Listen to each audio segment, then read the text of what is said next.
বাচ্চারা এবার এই প্রশ্নটার উত্তর বলো। এই মেয়ে, তুই কোথায় যাচ্ছ?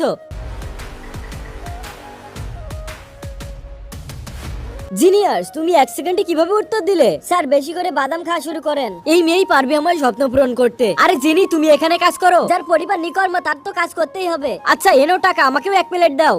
জিনি, তুমি ম্যাথ কম্পিটিশনে পার্টিসিপেট করো, এতে তোমার জীবন বদলে যাবে। স্যার, আমার কোনো ইন্টারেস্ট নাই। উইন হলে তুমি টাকা পাইবা। বললাম না আমার দরকার নাই। আমার নেশাখোর বাপকে দেখে আমার নিজের জীবনের উপর ঘৃণা ধরে যায়। ড্রামা লাভার কিউট আপু ও বোনেরা, পৃথিবীর সবথেকে মধুর শব্দ মা। আর এই মাকে ভালোবেসে থাকলে ভিডিওতে লাইক করে চ্যানেলটা সাবস্ক্রাইব করে দাও। আর মাকে ভালো না বাসলে লাইক এবং সাবস্ক্রাইব করার কোনো প্রয়োজন নাই। এরপর আমি ডিসিশন নিই এবং ম্যাথ কম্পিটিশনে পার্টিসিপেট করার জন্য পরিশ্রম করতে থাকি। আর এদিকে স্যার আমাকে ফুল সাপোর্ট দিতে থাকে। এরপর ম্যাথ কম্পিটিশনের দিনটি চলে আসে।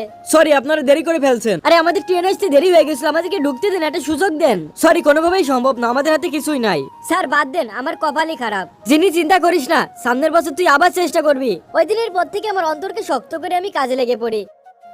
দেন 1 বছর পর আমি ম্যাথ কম্পিটিশনে ফার্স্ট হই।